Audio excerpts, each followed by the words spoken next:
Nasib orang yang mengolok-olok Rasulullah Shallallahu Alaihi Wasallam. Sosok Al-As bin Wa'il kerap mengolok-ngolok Rasulullah Shallallahu Alaihi Wasallam. Dalam menunaikan tugas kenabian, Rasulullah Shallallahu Alaihi Wasallam menghadapi banyak cobaan. Di antara para penentang dakwah Islam ialah Al-As bin Wa'il. Dia berasal dari Bani Syam. Secara genealogis, Al-As masih saudara ipar Abu Jahal karena istrinya Ummu Hirmalah merupakan saudara kandung tokoh Quraisy itu. Al-As memiliki dua orang putra yang pada akhirnya memeluk Islam, Hisham dan Amir. Hisham bin Al-As termasuk putra pertama yang beriman kepada Rasulullah Shallallahu Alaihi Wasallam.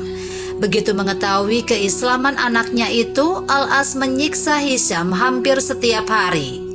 Dia justru merasa bangga karena dipuji-puji para pemimpin Quraisy yang menilai Al-As lebih melindungi agama nenek moyang daripada nyawa anaknya sendiri.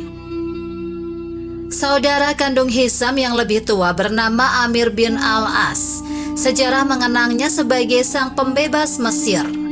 Amir masuk Islam lebih belakangan daripada Hisham. Al-As terkenal sebagai sosok yang cerdas. Dia gemar mendebat Rasulullah Shallallahu Alaihi Wasallam di depan khalayak umum. Tujuannya mempermalukan beliau sehingga orang-orang tidak mau mendengarkan dakwah Islam. Salah satu ajaran Islam yang paling ditentangnya ialah kepercayaan tentang akhirat. Al-As menganggapnya adanya kehidupan setelah kematian di dunia bertentangan dengan akal. Karena itu dia menertawakan keyakinan tentang hari kiamat. Dalam istilah kekinian, Al-As merupakan penganut materialisme. Suatu ketika Al-As membawa sejumlah tulang belulang ke hadapan Rasulullah Shallallahu Alaihi Wasallam. Wahai Muhammad, benarkah Tuhanmu sanggup menghidupkan kembali tulang-tulang yang sudah hancur lebur ini? Tanya Al-As dengan nada meremehkan. Tentu Allah akan mematikanmu, lalu menghidupkanmu, dan tempatmu kelak adalah neraka, jawab Nabi Shallallahu Alaihi Wasallam.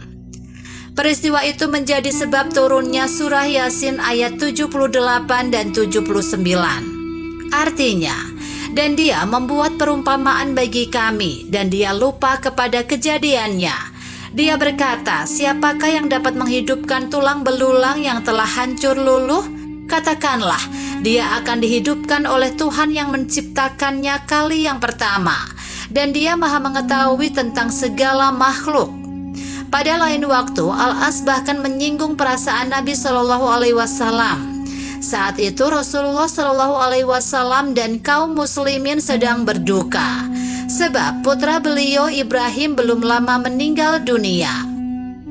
Ketika Rasulullah Shallallahu Alaihi Wasallam sedang lewat, Al-As berkata dengan intonasi suara yang sengaja dikeraskan, "Lihat, itu Muhammad, orang yang pupus keturunannya. Kalian tenang saja, tidak lama lagi dia akan mati juga." Turunlah surat Al-Kautsar ayat ketiga yang artinya, sesungguhnya orang-orang yang membencimu Muhammad dialah yang terputus dari rahmat Allah. Dengan ayat tersebut Allah Subhanahu wa taala membantah Al-As sekaligus mengangkat moral Nabi Shallallahu Alaihi Wasallam dan umat Islam pada umumnya. Akhir hidup Al-As sungguh tragis. Dia mengalami kecelakaan dalam perjalanan ke Taif. Saat sedang beristirahat, kakinya tertusuk duri. Tak lama kemudian, kedua kakinya membengkak hingga sebesar leher unta. Sejak saat itu, Al-As hanya bisa tergeletak tak berdaya di atas dipan.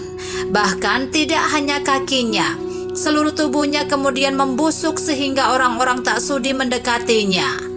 Demikian keadaannya sebelum menghembuskan nafas terakhir.